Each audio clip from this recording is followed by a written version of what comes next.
पूर्णमदः पूर्णमिदं पूर्णात् पूर्णमुदच्यते पूर्णस्य पूर्णमादाय पूर्णमेवावशिष्यते। ओम शांति शांति शांतिः। शंकरं शंकराचार्यं केशवं बादरायणं सूत्रभाष्यकृतौ वन्दे भगवन्तौ पुनः पुनः। ईश्वरो गुरुरात्मेति मूर्तिभेद विभागिने व्योमवद्व्याप्तदेहाय दक्षिणामूर्तये नमः। ओम शांति शांति शांति। प्रसंगमु ఆరూఢపతితుడు దాని గురించి చెప్తున్నారు. ఇప్పుడు భారతీయ తీర్థుల వారి వ్యాఖ్య. నైష్ఠిక బ్రహ్మచర్యాశ్రమం నుండి ఊర్ధ్వరేతస్థమును పొంది మరల బహుశా స్త్రీ సంగమ భ్రష్టుడైన వానికి ప్రాయశ్చిత్తము లేదు. అంటే ఇక్కడ ప్రాయశ్చిత్తం లేదు అని చెప్పారు. ప్రాయశ్చిత్తం చేయడం చాలా కష్టం కనుక లేదని చెప్పారు అంతే. ఆరూఢో నైష్ఠికం ధర్మం ఎస్తు ప్రత్యవతే పునః ప్రాయశ్చిత్తం న పశ్యామి ఏన శుద్ధేత ఆత్మ. నైష్ఠిక బ్రహ్మచర్యం పాలిస్తూ ఎవడైతే అక్కడికి పతివుడు అవుతాడో వాడికి ప్రాయశ్చిత్తం కనిపించట్లేదు. నపశ్యామి దేని ద్వారా? ఆత్మహననము. ఆత్మహననం అంటే ఆత్మ చావదు, కానీ మరల మరల వాడు జన్మ తీసుకుంటాడు కనుక దాన్ని ఆత్మహననము అన్నారు. అలాగే ఈశావాస్యంలో కూడా చెప్పారు, అసూర్యా నామతే లోక అంధేర తమసావృత తాముస్తే ప్రేత్యాభిగచ్చంతి ఏకేచాత్మహనో జనాః. ఎవరైతే ఈ ఆత్మచింతన చేయట్లేదో, ధర్మాన్ని పాలించట్లేదో వాళ్ళు ఆత్మహననము చేసిన వాటితో సమానం. కూకర సూకర యోనిలో పోతారు. అది ఈశావాస్యోపనిషత్తులో చెప్తారు. అలాగే సనత్సు జాతీయమని ఉంది. సనత్ కుమారుడు ధృతరాష్ట్రుడికి ఉపదేశించాడు. అందులో చెప్పారు, అన్యథాగంతం ఆత్మానం అన్యథాయ కురితే కీర్తేన కృతం పాపం చౌరేణ ఆత్మాపహారిణ అని. అంటే ఆత్మ చైతన్యం, అది అకర్త. అటువంటి ఆత్మని కర్త భోక్త శరీరం అనుకునేవాడు ఈ ప్రపంచంలో ఏ పాపం చేయలేదంటే అన్ని పాపాలు చేశాడని. చౌరేణ ఆత్మాపహారిణ అన్నారు. వాడు దొంగ, ఆత్మను దొంగిలించేశాడు అంటారు.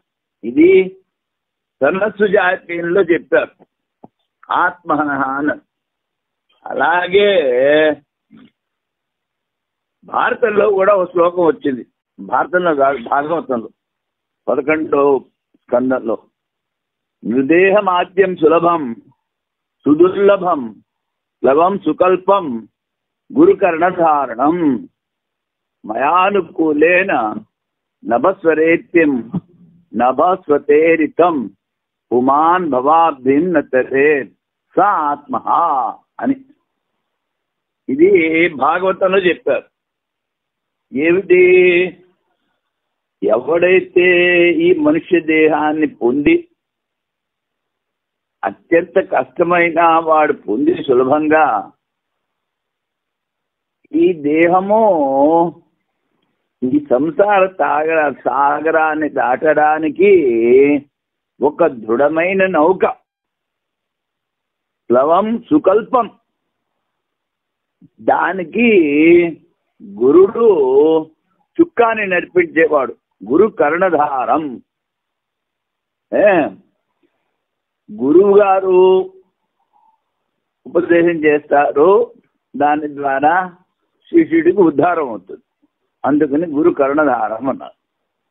తర్వాత ఎవడైతే ప్రయత్నం చేస్తున్నాడో ఈ ఆత్మజ్ఞానానికి, ఆ నౌక మామూలుగా తెరచాప ఎత్తితే అది ఎటువైపు గాలి వస్తే అటువైపు పోతుంది. ఇక్కడ భగవంతుడు అంటాడు, ఆ నౌకని నేను వాయువు ద్వారా గమ్యం పోయేటట్లు చేస్తాను అని. అన్ని సులభాలు ఉన్నప్పటికీనో, అంటే ఉమాన్ భవాబ్ధిం నత్తరిత్, ఇన్ని సువిధ అంటే ఉపయోగాలు ఉన్నప్పటికీనో, ఈ శరీరం ద్వారా ఎవడైతే ఈ సంసారాన్ని దాటలేదో వాడు ఆత్మ అన్నాడు. అది అందుకని అదే విధంగా ఇక్కడ ఆరూఢ పతితుడు పై ఆశ్రమానికి వెళ్ళి కింద ఆశ్రమానికి వచ్చిన వాడు పవిత్రుడవుతాడు అని నాకు ఎక్కడా కనిపించట్లేదు, వాడు ఆత్మ అన్నాడు. అది ఆత్మ అంటే ఆత్మ చావదు, కానీ మోక్షాన్ని పొందకుండా గడిగడికి శరీరాన్ని పొంది ఆ శరీరావచ్ఛిన్న ఆత్మని మరల సంసారంలోకి తీసుకొస్తూ ఉంటాడు కనుక వాడిని ఆత్మ అన్నారు. ఈ శ్లోకం పూర్వపక్షి చెప్పాడు. ఏ పురుషుడు నైష్ఠిక ధర్మమును ఆశ్రయించి మళ్ళా బ్రహ్మసంబంధనో ఆ ఆత్మఘాతము పరిశుద్ధి కలగబడిన ప్రాయశ్చిత్తమే లేదు. శ్లోకం ఈ ప్రకారము ప్రాయశ్చిత్తము కానవచ్చుట లేదని బోధించి వాక్యము కలదు. ఆరుడ పద్ధతుడి అథయో బ్రహ్మచారి స్త్రీముపేయాన్ నా గర్ధవం స గర్ధవం పశుమాలభేత. కానీ ఉపగుర్వాణ బ్రహ్మచారి అంటే గురు ఆశ్రమంలో నుండి చదువుకుంటూ అక్కడ ఏదో తప్పు చేశాడు. ఏమిటి? ఆ గురుగారు ఆశ్రమంలో ఉండే స్త్రీలతో సంభోగం చేశాడు. వాడికి స గర్ధవం పశుమాలభేత అంటే గాడిదని హవనం చేసి ఆ యాగం చేస్తే వాడికి ఆ పాపం పోతుంది, వాడికి ప్రాయశ్చిత్తం. ఏ బ్రహ్మచారి స్త్రీ సంగము చేయనో వాడు గర్ధపశును హోమం చేయవలను అని ప్రాయశ్చిత్తం వినబడుతున్నది కదా. అయినా సరికాదు. అది వ్రతంలో నుండి వేదాధ్యయములకు అంగభూతమైన ఉపగుర్వాడమని పేరు గల బ్రహ్మచర్య అనుష్ఠానం చేయి బ్రహ్మచారి ప్రాయశ్చిత్తం. ఇది అది మొదటి ఆశ్రమం.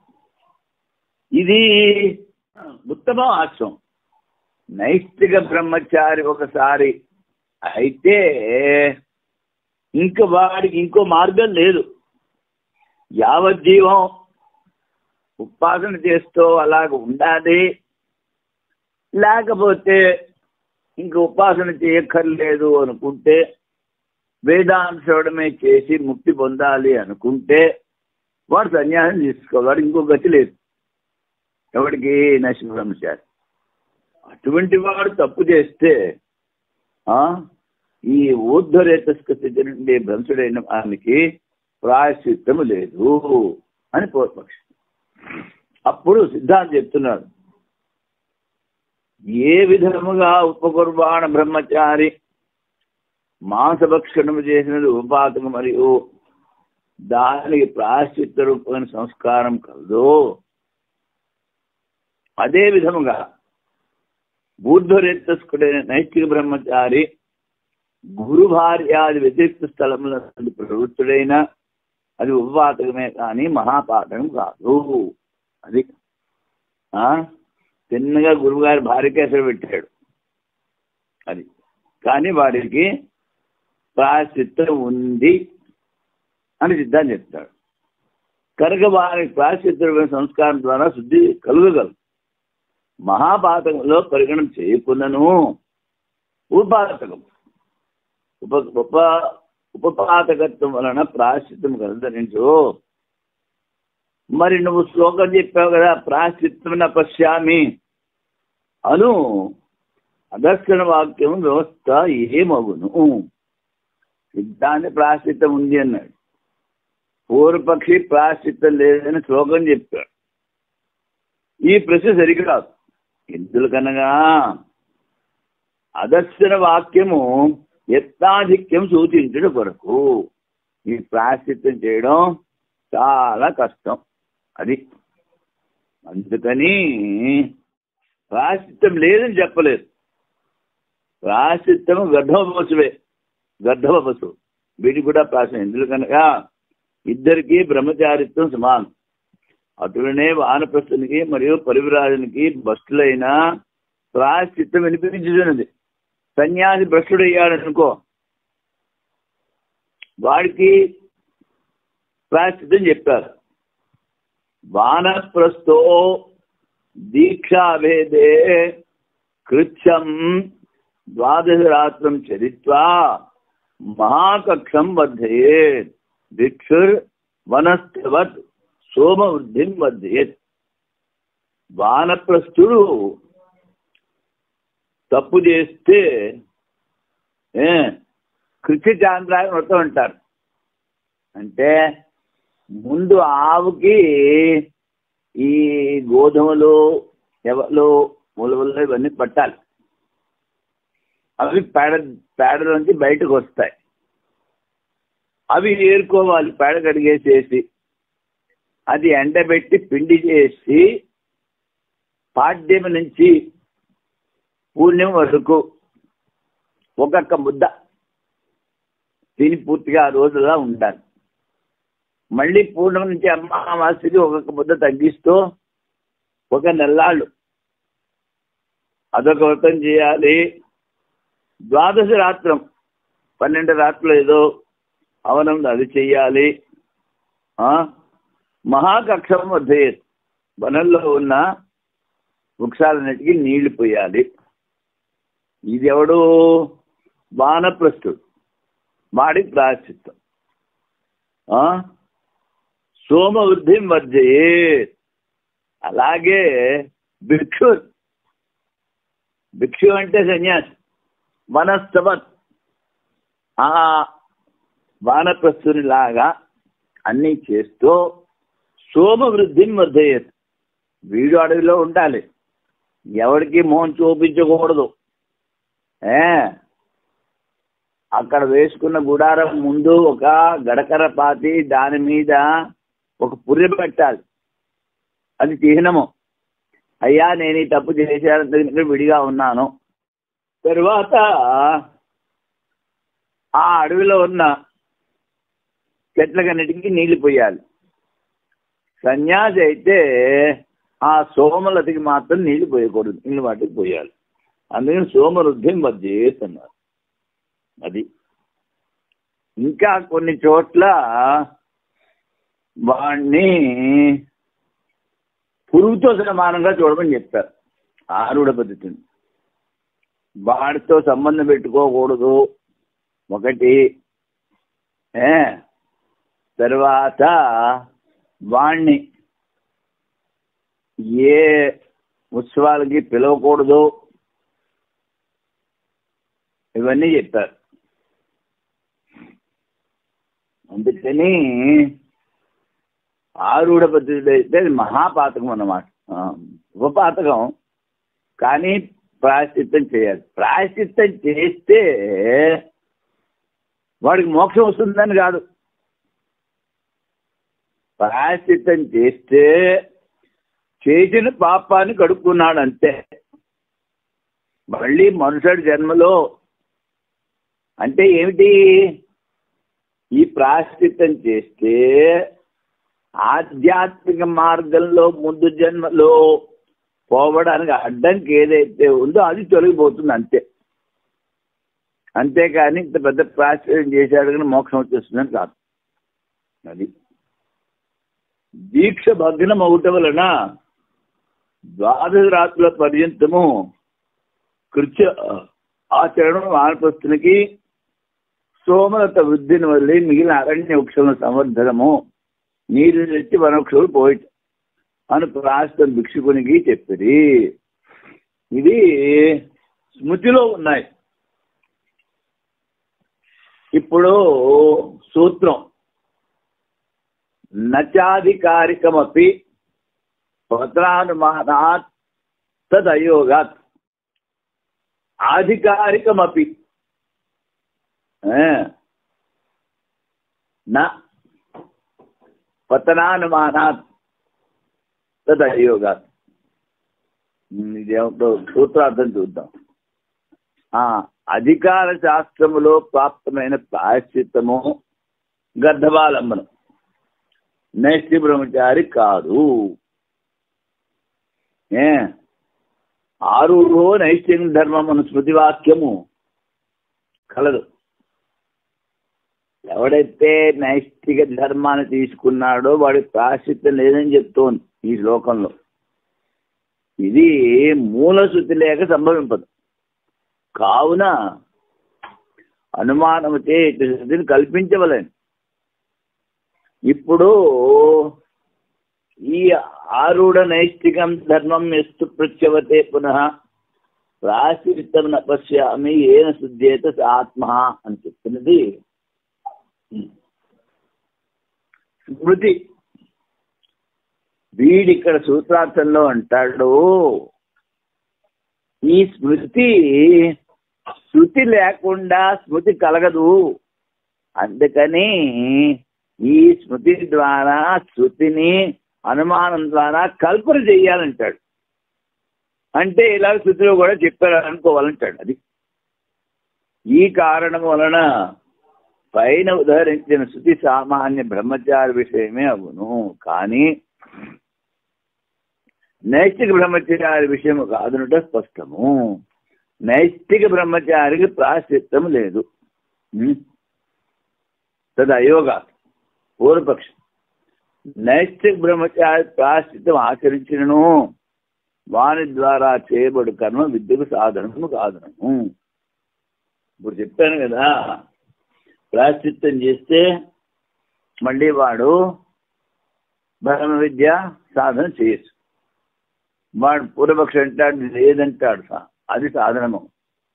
ప్రమాదము అన్న పద్ధతుడైన వానికి ప్రాయశ్చిత్తం కలదా లేదా సంశయం. పూర్వపక్షం సూత్రము ద్వారా చెప్పిరి అధికార ప్రసంగంలో చెప్పిన ప్రాయశ్చిత్తము అధికారికం అనకూడదు. అంటే ఎవరికి అధికారం ఉంది అని ఆ శాస్త్రం స్మృతి అందులో చెప్పారు. అవకీర్ణి పశుశ్చ తద్వధానన్నస్య ప్రాప్త కాలత్వాత్. భ్రంశము నొందిన నైష్ఠిక బ్రహ్మచారి ప్రాయశ్చిత్తార్థమై తన పశువును ఏ విధంగా ఉపనయన కాలంలో లౌకికాగ్నియందు హోమం చేయను. ఇది బ్రహ్మచారి, నైష్ఠిక బ్రహ్మచారి కాదు, ఉపకుర్వాణ బ్రహ్మచారి. ఆ విధముగానే లౌకికాగ్నియందే హోమం చేయవలను. బ్రహ్మచర్యావకీర్ణి నైరుతం గర్ధమాలభేత్. బ్రహ్మచారి నైరుతి నిర్దేశించి గర్ధ పశువును హోమం చేయవలేను. నైరుతి అనేటువంటిది హోమ పేరై ఉండొచ్చు. మొదలు వాక్యముల ద్వారా ప్రాయశ్చిత్తం నిర్ణయమైనను ఇది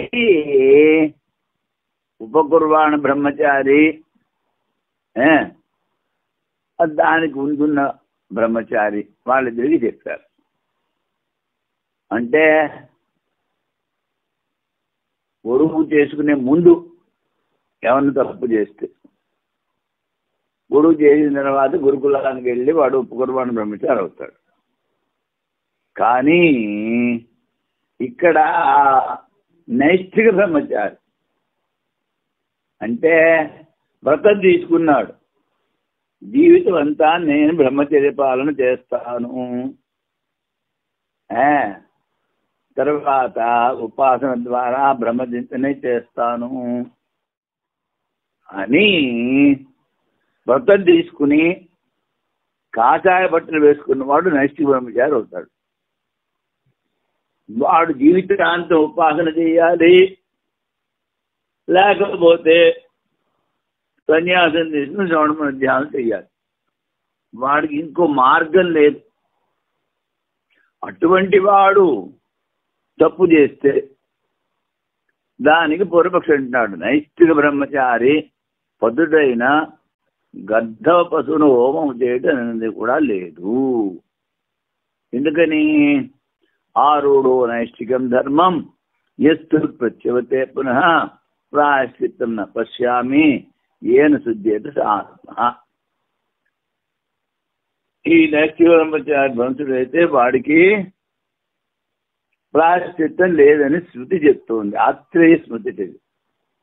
ఏ పురుషుడు నైష్ఠిక ధర్మం ఆశ్రయించి మళ్ళీ బ్రహ్మనందునో ఆ ఆత్మఘాతువునకు పరిశుద్ధి కలుగజేయు ప్రాయశ్చిత్తం కనబడుట లేదు. ఈ ప్రకారము పతితుడైన వానికి ప్రాయశ్చిత్తం కానవచ్చుట లేదని బోధించు స్మృతి వాక్యం కలదు. ఇది స్మృతి. కానీ ఉపకుర్బాణ బ్రహ్మచారికి ఆ విధముగా పతితుడైనచో ప్రాయశ్చిత్తం కానవచ్చుట లేదని బోధించి శృతివాక్యం లేనందున ప్రాయశ్చిత్తం కలదు. సిద్ధాంతం అంటాడు, ఉపకుర్బాణ బ్రహ్మచారి బ్రహ్మచర్యం ఆశిస్తున్నాడు, నైష్ఠిక బ్రహ్మచారి కూడా బ్రహ్మచర్యం ఆచరిస్తున్నాడు. అందుకని వీడికి కూడా ప్రాయశ్చిత్తం ఉంది. మరి స్మృతి చెప్పుతోంది కదా ప్రాయశ్చిత్తం లేదని. ప్రాయశ్చిత్తం చేయడం చాలా కష్టం కనుక అలా చెప్పిందంటారు. అది ఉపపూర్వమత్తేకే భావం అసనవద్ ఉత్తం. ఉపకుర్బాణ బ్రహ్మచారి మాంసాదులు భక్షణ చేస్తే వాడికి ఉపపాతకము అని ప్రాయశ్చిత్తం చెప్పారు. అది దేనికి ప్రాయశ్చిత్తము లేదో అట్టి మహాపాతకం ఇది కాదు. మహాపాతకం భ్రూణహత్య, బ్రాహ్మణ వధ, ఇలాంటివన్నీ మహాపాతకాలు. ఇది అలా కాదు అంటాడు. ఇది ఉపపాతకం అంటే కొంచెం తక్కువ పాపం అన్నమాట. అందువలన ఉపకుర్బాణ బ్రహ్మచారికి ప్రాయశ్చిత్తం ఉన్నట్లే నైష్ఠిక బ్రహ్మచారికి కూడా ప్రాయశ్చిత్తం కలదు. ఉపకుర్బాణ బ్రహ్మచారి ఒకవేళ మద్య మాంసాదులు సేవించినచో వానికి వ్రతలోపం కలుగు, కనుక వానికి మళ్ళీ సంస్కారం చేయగలరు. అటులనే నైష్ఠిక బ్రహ్మచారికి ఒకవేళ వ్రతభంగమైనచో వానికి ప్రాయశ్చిత్తం కలదు. వీటిని అన్నిటి విచారము పూర్వమీమాంసలో ఈ క్రింది సూత్రంలో గావించి. పూర్వమీమాంస కర్మకాండ సమావిప్రతిపత్తి స్యాత్ శాస్త్రస్థావాత్ తన్నిమిత్తత్వాత్ అని 2 సూత్రాలు. ఆచార్యులకు పరస్పరము అభిప్రాయం భేద కలిగినప్పుడు శాస్త్రమును అనుకూలము దాన్ని మాత్రమే గ్రహించవలేను అని ఈ సూత్రాల అర్థం. నైష్ఠిక బ్రహ్మచారికి గురు భార్యాది వ్యతిరిక్త స్థలములందు కలుగు బ్రహ్మచర్య భ్రంశము మహాపాపములలో గణింపబడలేదు. మహాపాపం కాదు, ఉపపాతం. ఈ కారణం వలన ఉపపాతకమే అని కొందరు ఆచార్యులు అభిప్రాయపడుతున్నారు. గురుకల్పాది మహాపాతకముల్లో దాన్ని పరిగణ చేయలేదు కనుక ఉపకుర్బాణ బ్రహ్మచారి వలె నైష్ఠిక బ్రహ్మచారి ప్రాయశ్చిత్తము అన్ని ఆచారాలు స్వీకరించింది. అభిప్రాయ భేదం ఉన్నప్పుడు ఈ ఆచార్యులందరూ కూర్చుని శాస్త్రానికి ఏదైతే అనుకూలంగా ఉందో అది నిశ్చయిస్తారు. అలాగే ఈ ఆచార్యులందరూ స్వీకరించారు. ఏమిటి? ఉపకుర్బాణ బ్రహ్మచారికి ప్రాయశ్చిత్తం ఉన్నట్లే నైష్ఠిక బ్రహ్మచారికి కూడా ప్రాయశ్చిత్తం ఉంది. ఈ ఇద్దరిలో బ్రహ్మచారిత్వము మరియు భ్రష్టత్వము సమానం. ఏ విధముగా బ్రహ్మచారికి మధుమాంసాహారం వలన వ్రతలోపమును దానికి ప్రాయశ్చిత్తము లేక పునఃసంస్కారమును అది ఇద్దరికీ సమానం. అటులనే ఇతడు కూడా తెలుసుకొనవలె. అందువలన ప్రాయశ్చిత్తము స్వీకరించుట యుక్తియుక్తము. ఆ విధమునే పూర్వమీమాంసా దర్శనంలో కూడా చెప్పేది. సమా విప్రవృత్తి స్యాత్, ఇద్దరి విషయంలో విప్రవృత్తి సమానంగా ఉండవలేను. శాస్త్రాస్థావా తన్నిమిత్తత్వా, శాస్త్రీయ విప్రవృత్తి బలవంతమైనది. శాస్త్రంలో ఏది చెప్పారో అది ప్రమాణం, పెద్ద ప్రమాణం. కానీ శాస్త్రంలో విపరీత ప్రతిపత్తి. ఒక శాస్త్రం ఒకలా చెప్తోంది, ఇంకో శాస్త్రం ఇంకోలా చెప్తోంది. అప్పుడు ధర్మం యొక్క జ్ఞానము శాస్త్రం ద్వారానే కలుగును. సిద్ధమైనను ప్రాయశ్చిత్తాభావ పక్షమును చెప్పు స్మృతి ప్రయత్నపూర్వకంగా గౌరవం చెప్పుతున్నది. ఇప్పుడు శాస్త్రంలో వ్యతిరేకంగా చెప్పినా స్మృతి బహుత్ ప్రయత్నం చేసి ప్రాయశ్చిత్తం ఉందని చెప్తాను. ప్రాయశ్చిత్తం చేయడం కఠినమని చెప్పుకోనవలేను. వానప్రస్థో దీక్షాభేదే, దానికి ప్రమాణం చెప్తున్నారు. దీక్ష భగ్నం అన్నమాట. దీక్ష భగ్నం అవుట వలన ద్వాదశ రాత్రుల పర్యంతము కృత్య ఆచరణ వానప్రస్థునికి మరియు సోమలత వృద్ధిని వదిలి మిగిలిన అరణ్య వృక్షము సంవర్ధనము వానప్రస్థ సన్యాసి అను ప్రాయశ్చిత్తం భిక్షుకునికి చెప్పేది. అది ఇది కాక ఎత్తి స్వశాస్త్ర విహిత ధాన్యాదులు కూడా చేయవలను. శాస్త్ర విహిత ధ్యానాదు కూడా చేస్తూ ఉండాలి.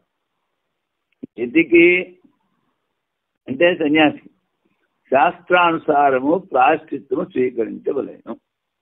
అది భాష్యంలో అయితే ఇంకా చాలా కఠోరంగా చెప్పారు. ఇక్కడంత మనం చెప్పలేదు. అది ఇప్పుడు బహిరధికరణం. ఇక్కడ ఏం చెప్తారు? ఆరూఢ పద్ధతులకి ప్రాయశ్చిత్తం ఉందని తెలిసింది. వాని ద్వారా చేయి కర్మ బ్రహ్మ విద్యకు సాధనము తెలుస్తున్నది. కాన వానితో చే శిష్టాచారం కూడా విద్యకు సాధనమున సాధనమవును కదా. ఇప్పుడు ఆరుడ పద్ధతికి ప్రాయశ్చిత్తం ఉందని చెప్పావు.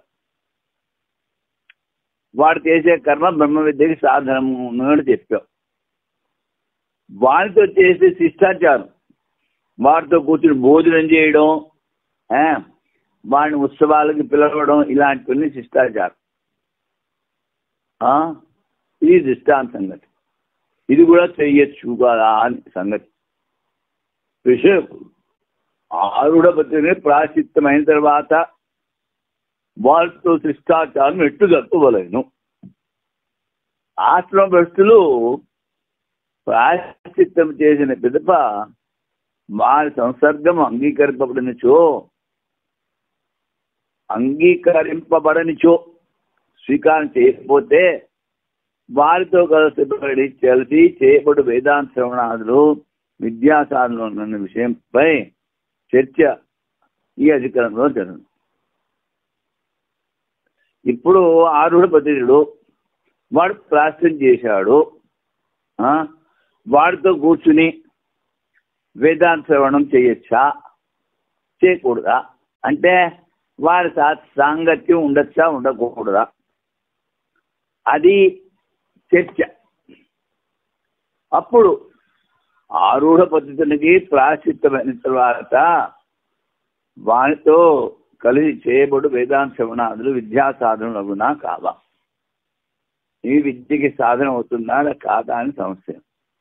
పూర్వపక్షి ప్రాశ్చిత్తము వ్యర్థము కాకుండాటకు అది చేసిన ఆరుఢ పద్ధతితో పాటు చే శ్రవణాదులు విద్యా సాధనములు బ్రహ్మ విద్యకి సాధనము ఉంటాడు.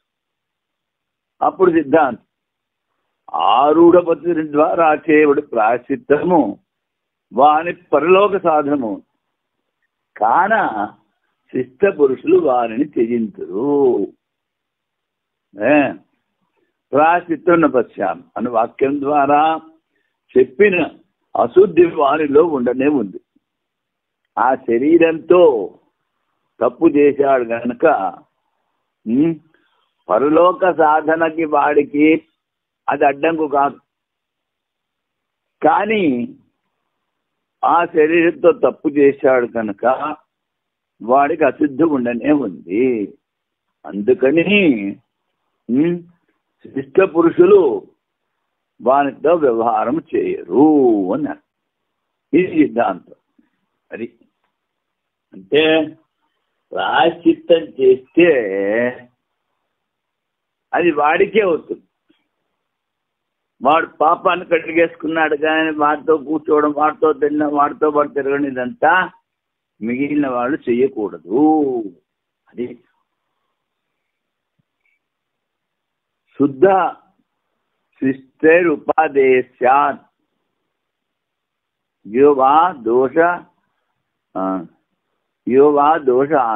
అనిత ఉపాదేయో అన్యత శుద్ధి ప్రాశ్చిత్త కృతా వృథా ఆముష్మికే శుద్ధి స్యాత్ తథా శిష్టా త్యజంతి తం ప్రాశ్చిత్తా దృష్టివాక్యాత్ అశుద్ధిస్త్వైః కీష్యతే. అంటే ప్రాశ్చిత్తం చేసిన వాడిని శుద్ధ పురుషులు చారణిస్తారా త్యజిస్తారా అంటే వీడంటాడు వాడిని త్యజించకూడదు, మనతో పాటు ఉంచాలి, ఎందుకంటే వాడు చేసిన ప్రాశ్చిత్తం వ్యర్థమైపోతుంది అని పూర్వపక్షి. అప్పుడు సిద్ధాంతం అంటాడు అలా కాదురా బాబు, వాడి పరలోక సాధనకి అది శుద్ధి చేసుకున్నాడు, కానీ ఈ లోకంలో శిష్ట పురుషులు వాడితో సంబంధం పెట్టుకోరు.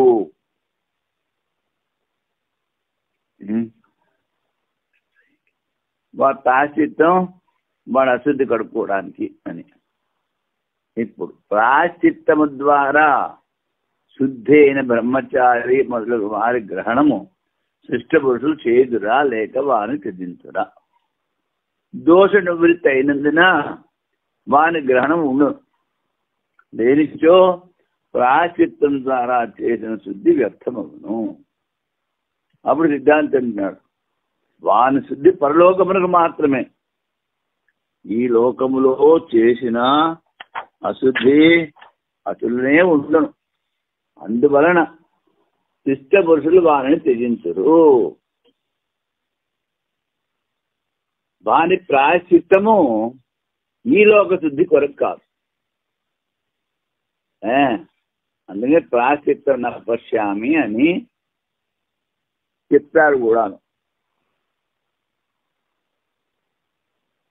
ఇది భారతీయ తీర్థుల వారి వ్యాఖ్య. ప్రాశ్చిత్తం ద్వారా శుద్ధైన బ్రహ్మచారి మొదలు వారికి శిష్టపురుతిలో వ్యవహారం సంభవం అవును అని పూర్వపక్షం. పరలోకము కొరకు వాని శుద్ధి కలిగినను ప్రాశ్చిత్తం నపశ్యామి అని ప్రాశ్చిత్ అదర్శన వాక్యముతో ఐహిక శుద్ధి కలగట్లేదు. కలగనందువలన శిష్ట పురుషులు వారితో వ్యవహారము సలపరు. ఈ అధికరణంలో భారతీయ సంక్షేపంగా రాశారు. ఇప్పుడు సూత్రం బహిస్తు ఉభయదాపి స్మృతేరాచారాచ. బహిస్తు అంటే శిష్ట పురుషులు వాడిని బహిష్కరిస్తారు. మరి స్మృతి చెప్పింది అది వాడి పరలోకానికి. ప్రాయశ్చిత్తం గావించిన తర్వాత కూడా శిష్ట పురుషులు వారిని బహిష్కారం చేయవలేను. ఎందుకనగా ప్రాయశ్చిత్తం నపశ్యామి ఆరూఢపతి దృష్ట్యా ఇలాంటి నింద చేసే స్మృతి మరియు శిష్టాచారము కలదు. ఇక్కడ వస్తూ చూడు.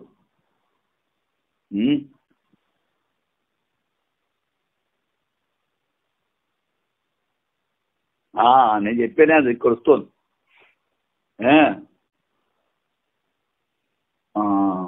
నిన్న చేశా ఆరూఢపతి మన స్మృతులు శాస్త్ర విరుద్ధము అంటాడు.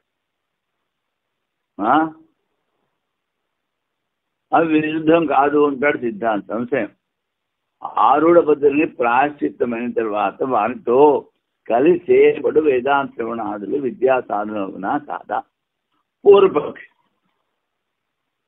ప్రాయశ్చిత్తము వ్యర్థము కాకుండాకు ఆరూఢ పద్ధతితో పాటు చేసే శ్రవణాదులు విద్యా సాధనను స్వీకరించవలేను.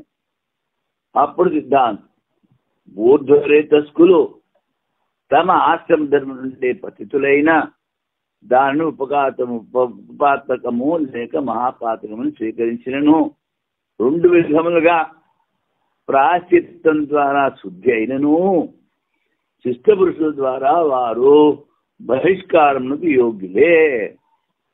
శిష్ట పురుషులు వారిని బహిష్కరించవలను. ఆరులో నైష్టికం ధర్మం నిజస్థు ప్రత్యవతే పునః ప్రాయశ్చిత్తం న పశ్యామి ఏన శుద్ధేత ఆత్మ. ఒక శ్లోకం. ఆరూఢ పతితం విప్రం మండలాచ్య వినిస్మృతం ఉద్భదం క్రిమిదిష్టంచ సృష్ట్వా చాంద్రాయణం చరేత్. ఆరూఢ పద్ధతిని ముట్టుకుంటే వాడు పురుగుతో సమానం. వాడిని ముట్టుకుంటే చాంద్రాయణ వ్రతం చేయాలి. అది ఉత్తమ ఆశ్రమం నుండి బ్రహ్మం పొందినట్టు కానీ తన సంఘమును విడిచి పరజాతితో కూడినట్టుని కానీ ఉరి వేసుకుని వాని కానీ ఉరి వేయబడినట్టు వాని కానీ క్రిముల ద్వారా కుట్టబడిన బ్రాహ్మణుని స్మృతించిన చాంద్రాయణతం ఆచరించవలేను. అది ఒకటి ఉత్తమాశ్రమం నుండి పతితుడయ్యాడు. తర్వాత తన జాతి వదిలిపెట్టేశాడు. పరజాతి స్త్రీతో వివాహం చేసుకున్నాడు. అప్పుడు వాణ్ణి వీళ్ళందరూ వదిలిపెట్టేస్తారు. మళ్ళీ వాళ్ళ కుటుంబంలో చేర్చుకో. ఉరి వేసుకున్నాడు. ఉరి వేయబడినట్టివా అని కాని ఉరి ఎవడో వేశాడు. తర్వాత క్రిముల ద్వారా కుట్టబడిన బ్రాహ్మణం పావు కరిచింది, లేకపోతే తేలు కురిసింది, ఇలాంటి అటువంటి బ్రాహ్మణుని ముట్టుకున్నా చాంద్రాయణం చేయాలి. దేని ద్వారా ఈ ఆత్మగాది శుద్ధి చెందినో అంటే ప్రాశ్చిత్తం కానవచ్చుట లేదు. క్రిమి దుష్టం అన్నారు. క్రిమి దుష్టం అంటే పురుగుల చేత కొట్టబడిన వాడు బ్రాహ్మణుడు. ఈ విధమైన అతిశయంగా నింద స్మృతులు కలవు. మరియు శిష్టాచారం కూడా కలదు. బ్రహ్మం ద్వారా చేసిన ప్రాయశ్చిత్తం పరలోకమునకు, ఈ లోకంలో ఫలం శ్రవణాదులు వానితో చేసిన విద్యక సాధనము కాజాలదు అని. ఇప్పుడు సామ్యాధికరణం సంగతి కృతపాశ్చిత్త సంవ్యవహార్య అని ఉత్సర్గ అంటే త్యాగం. చెప్పు స్మృతుల్లో ఎక్కువ నింద చెప్పుట వలన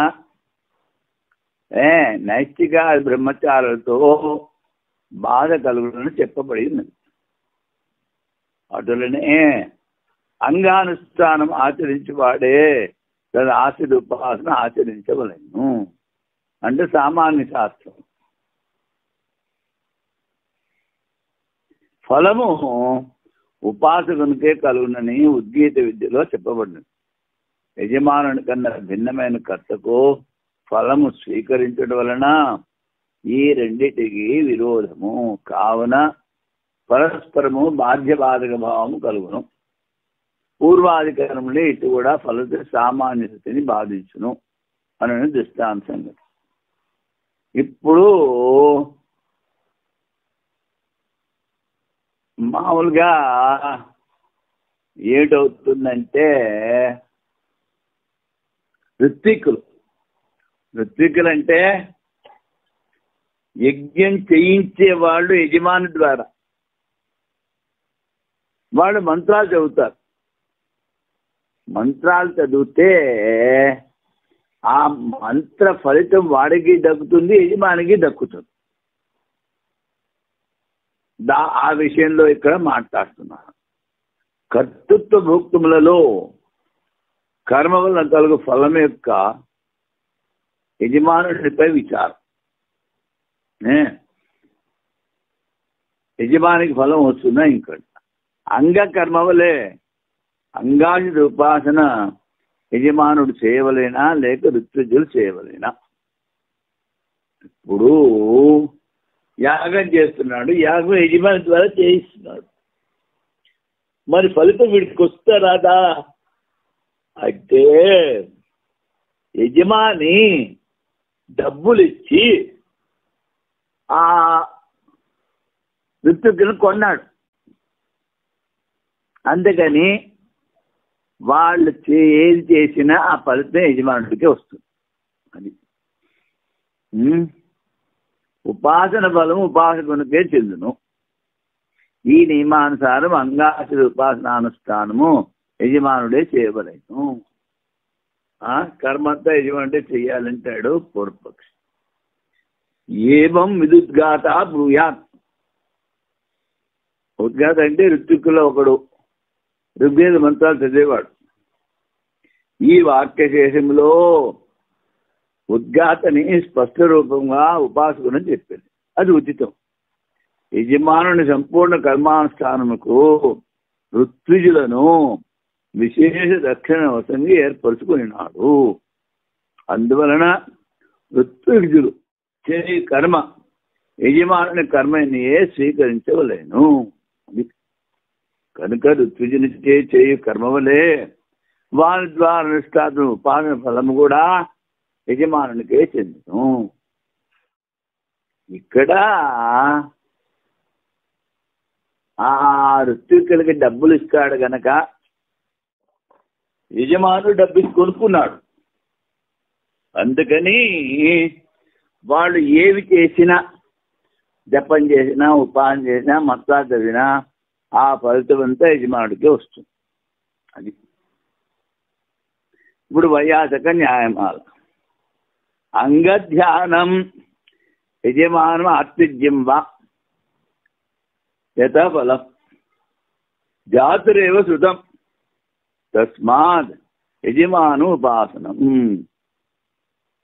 కర్మకి అంగంగా ధ్యానం.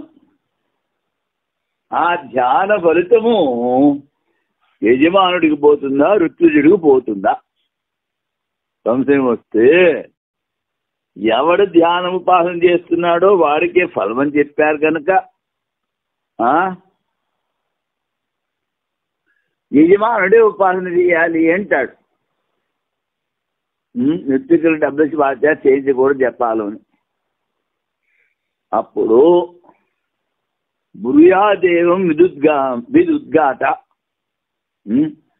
ఉద్గాత ఇది ఆత్విజ్యత్వం స్ఫుటం శృతం క్రీతత్వాత్ ఋత్విజస్తేన కృతం స్వానుకృతం భవేత్. ఉద్గాత ఋగ్వేద ధర్మాలు చదివేవాడు ఆఖరిలో ఈ విధంగా చదవాలి. ఏమిటి? యజమానుడికి ఫలితం పోవాలి అని చదువుతారు. ఈ యజమానుడు ఆ ఋత్వికుల్ని డబ్బిచ్చి కొనుక్కున్నాడు కనుక వాడు చేసిన కర్మంతా ఆ ఫలితం యజమానుడికే పోతుంది. ఇక్కడ ఒక చిన్న విశేషం చెప్తాను. ఏమిటి? పూర్వకాలంలో ఉండేది ఈ కాలంలో అలా చెయ్యట్లేదు. పూర్వకాలంలో ఏమిటి? ఒక ఇంటిలో ఒక భర్త భార్య ఉండేవారు. భర్త పోతే భార్య కొద్ది రోజులు ఏడుస్తూ కూర్చోవాలి. 1 గంట 2 గంటలు భర్త పోయాడు. అది అక్కడ ఆచారం ఎక్కడ? గుజరాత్. మరి 2 గంటలు కూర్చుని ఏడుస్తూ కూర్చుంటే ఇంటి పనులన్నీ ఎవడు చేస్తాడు? అందుకని పూర్వకాలంలో డబ్బిచ్చి తీసుకొచ్చేవారు ఆడవాళ్ళని. వాళ్ళు కూర్చుని అక్కడ ఏడుస్తారు, వాళ్ళకి డబ్బు ఇస్తారు. అంటే ఏడవలసింది భార్య, డబ్బిచ్చి కొనుక్కుంది కానీ అది ఏడుస్తుంది, ఫలితం భార్యకు వస్తుంది. అది పూర్వాచారం. ఇప్పుడు అలా లేదని చెప్పారు. అది అలాగే ఇక్కడ ఆ ఋత్విక్కులని యజమానుడు డబ్బిచ్చి కొనుక్కున్నాడు కనుక ఫలితం వాడికి వస్తుందని చెప్తారు. అంగోపాసనకు అనుష్ఠానకర్త యజమానుడా లేక ఋత్విజులా? పూర్వపక్షి. అనుష్ఠాత యజమానుడే. ఎందులో కనుక దాని ద్వారా ఉత్పన్నమగు ఫలము ధ్యానించేవానికే కలుగును. ఎవడు ఉపాసన చేస్తున్నాడో వాడికే ఫలితాన్ని వినిపిస్తుందంట సిద్ధాంతం.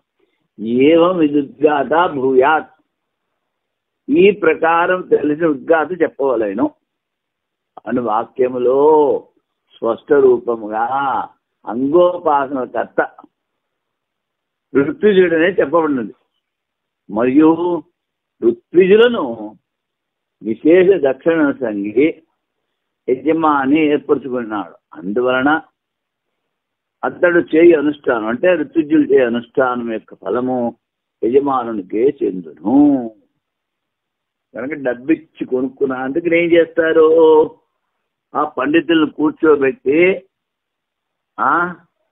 రుద్రాభిషేకం చేయండి అంటారు. వాళ్ళు మంత్రాలు చదువుతారు, శివుడికి పూజ చేస్తారు. ఆ ఫలితం అంతా వీడి డబ్బిచ్చాడు కనుక వీడికి వస్తుంది. ఒక్కొక్కసారి ఏం చేస్తారు? 1,25,000 జపం చేయాలి ఏదో ఫలితానికి. అంత టైం యజమానికి లేదు.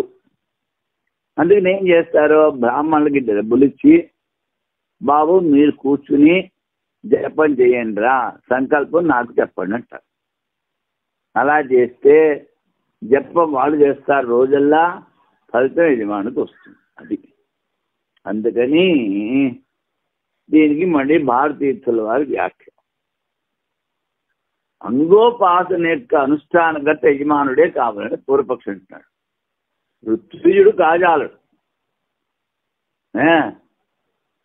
అంటే ఉపాసన యజమానుడే చెయ్యాలి, జపం యజమానుడే చెయ్యాలి, ఋత్వికులు చేయకూడదు అని పూర్వపక్షం. ఎందుకనగా ఫలం యొక్క శ్రవణం కలదు, ఫలం యజమానునికే కలుగును. ఏరన్నా దానికి స్వామి యజమాని. అందువలన ఫలము యజమానిని ఆశ్రయించిన కనుక అంగోపాసన యొక్క అనుష్ఠానకర్త యజమానుడే అని పూర్వపక్షం. అప్పుడు సిద్ధాంతి చెప్తున్నాడు, ఏవం విద్ ఉద్గాత బ్రూయాత్, ఈ ప్రకారం ఉద్గాత చెప్పవలేను. ఉపాసకునికి ఉద్గాత స్పష్ట రీతిలో వినబడుతున్నది. ఇది సరి. ఎందుకనగా అనుష్ఠానం చేయుటకు యజమానుడు ఋత్విజులను విశేష దక్షిణ వశంగా ఏర్పరచుకున్నాడు. అందువలన ఋత్విజుని ద్వారా చేయబడు కర్మ యజమానుడే చేసినట్లవను. ఈ ప్రకారంగా యజమానుని ఫలము ఆశ్రయించిన వానిగా చెప్పుడు యుక్తము. అందువలన అంగోపాసన కర్మ ఋత్వులదే యజమానునిది కాదు. స్వామిని ఫలశ్రుతేరిత్యాత్రేయ, ఆత్రేయ